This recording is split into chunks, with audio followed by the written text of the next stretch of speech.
Just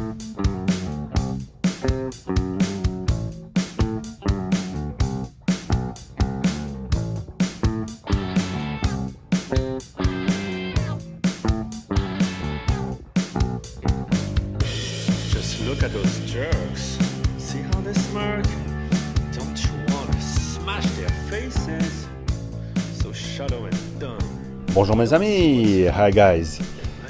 Mark from the UK sent me an email at upticwr@gmail.com asking me to kind of review his collection. He sent me this picture, and his email was actually a reaction to my video about whether or not I should consolidate my collection and get a heavy hitter Patek Philippe 5960A steel stunner with flyback chronograph and annual calendar.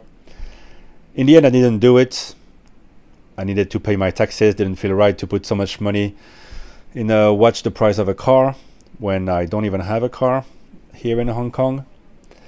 But yeah, Mark was in favor of doing that, and so he was asking me what I was thinking about his collection, which is absolutely superb. And yes, he has cracked the Rolex code, the AD Rolex code if you want, because these watches that you see here, I believe were all bought from the same AD.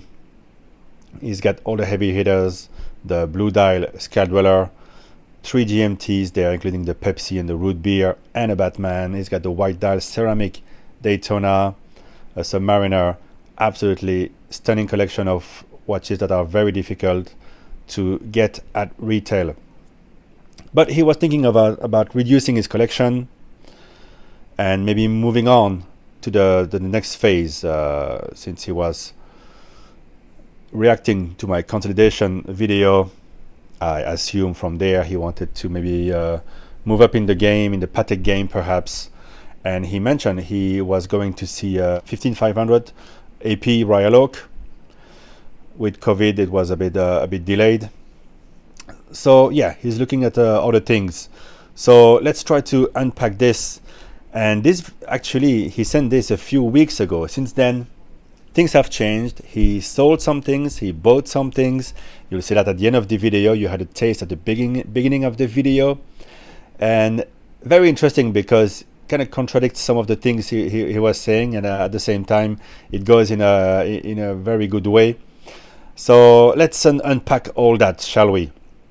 So first, how did he crack the Rolex AD code? Well, you can see there on the bottom right, sorry, the president. That's how you do it. Buy one of these at the right AD. Maybe not in Hong Kong because people buy so many watches here, but at the right AD. And actually the same day he was offered the impossible to get, supposedly, blue dial Sky Dweller. That's how you do it. The funny thing is that he really just wanted the president, didn't care for the Sky Dweller, but you're not going to say no. Nobody would say no.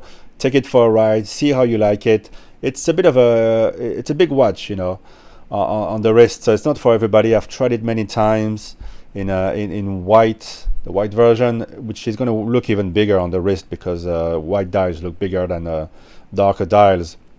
Stunning watch, but yeah, he's not that fond of it.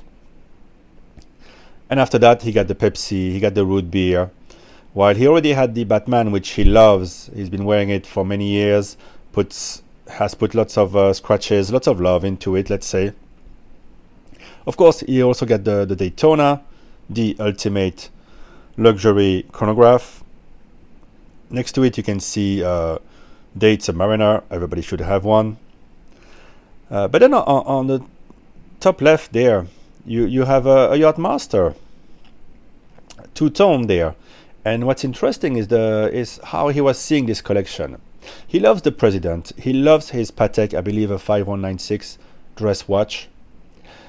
And then where his heart goes is very different from mine. When I see this, I see the blue Sky Dweller. That's a keeper for me. And I see the root beer and the Pepsi. Those are the GMTs that I love. So I was asking him, first question I asked him, so among those GMTs, which one is your favorite? And surprisingly, it was the Batman.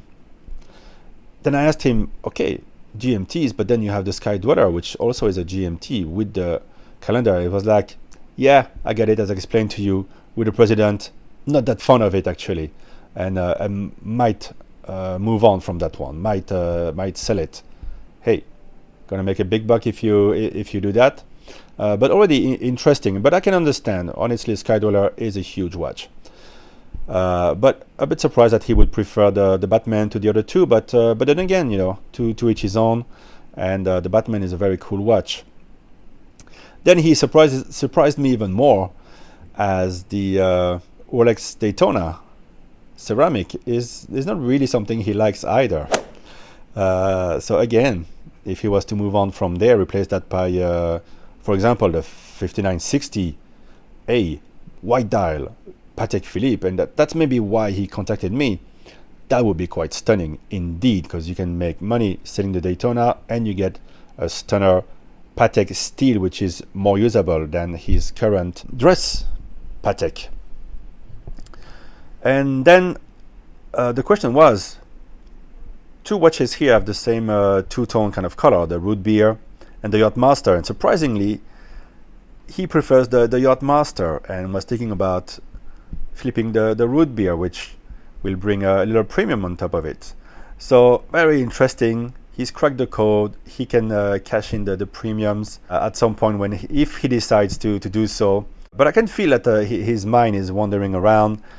He might change his mind. So from me, when I saw this collection, the first thing I thought was, wow, you got a president. Since you got that one, do you even care about wearing the rest? And he was like, no, I love the president. That's why you get a president, because it's bossier than everything else. And so I was glad that he told me that. For me, I would pair that with the Root Beer or the Pepsi. Maybe the Pepsi, because it's really hot. If I had to keep just one GMT there, man, the Sky Dweller is really cool. I would have to see how the Sky Dweller fits on me, but it's not for me, it's for Mark. Then I would go, if he doesn't like the Sky Dweller, I would go keep the Pepsi because it's so hard to get. I think the Root Beer is a bit easier to get. The Daytona, I would keep it unless we replace it by the 5960 Patek. Two Pateks, a Sport and a Dress. That could be quite nice, and then he would have the GMT and the President. Perfect 2 and 2. Now he was saying he loves the Yacht Master. Fine. I don't really love it. I would prefer to have the Root Beer, but then you have two GMTs, so why not the Yacht Master? Very beautiful watch there with the Chocodile. I think the Datejust, I'm not sure when he got that one, but if you have the President, no need to keep the money in a Datejust unless there's a sentimental reason. And then for the weekend, going to the beach and everything, you got to keep the Submariner. But then again, if you have an in with an AD to get anything you want, I would try to get the green bezel ceramic Submariner and then flip the black bezel one. Then you have a really cool mix of colors and functions and a perfect collection. Now later on, he sent me a new video. You had a taste in the beginning there of this clip, and let's see what happened. So first things first, on top left here you have a small Cartier and two Air Kings. I believe these were bought before, a long time ago, and the Air Kings were one for his partner and one for himself. So there you go. Those are sentimental pieces. Might as well keep them. Now the Pepsi is still there, the Daytona is still there, and you see an addition here of an Explorer. You'll see in another clip an addition of a no-date Submariner just because they were there. He could get them. The blue Sky Dweller is still there, and he still has the dress Patek and the President. So what happens is that Mark sold his Batman, which he was saying he loved, but he felt like apparently it had taken too many knocks, and if you can still sell it and make a profit, I think it's quite appealing if you have a new watch like the Pepsi. So maybe, I'm not quite sure, but maybe he loves the Pepsi more now.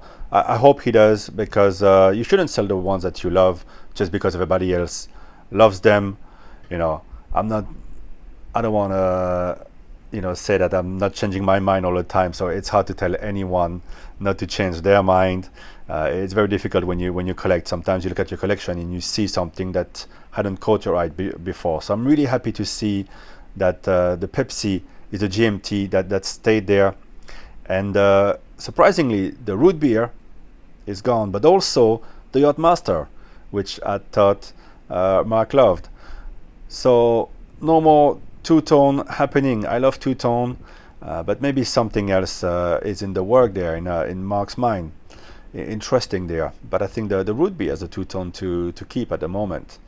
Now, Explorer, great watch, bit of a lightweight in this heavyweight, heavy hitters collection. We'll see if Mark grows to love it, or maybe if he loves it already. It's I think a great watch. I love to keep it on the wrist when I go to bed, because the lume is great, and it's a watch you don't feel on the wrist. It's great to have a more simple sport option in the collection when you already have all the ones with the fancy bezel and functions and whatnot. What's surprising, well, not really, he added the no date sub, which just makes the collection more complex. At some point, Mark, you're gonna have to say no to your to your AD and share the love with people who really would love to get these watches and just can't get them. I kind of feel that you really don't need a no date sub when you have the date sub. My advice to you is try to get the green bezel one, and that would be my keeper. So very interesting to see someone who can get more than actually he wants at the AD. So yeah, from here, where do we go?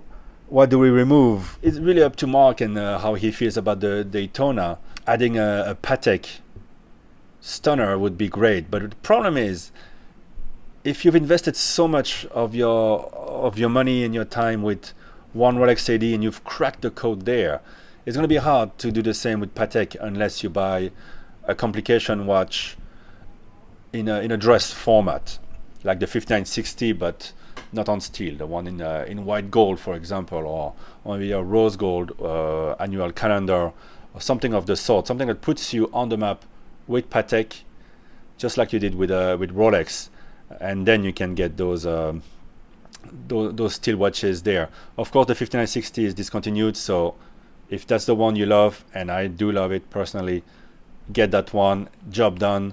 You're gonna make such a killing when you sell the Daytona, and if you sell eventually the Sky Dweller, and it doesn't reflect badly on the relationship between Mark and the AD, I find, because if I was offered those watches, I would get them.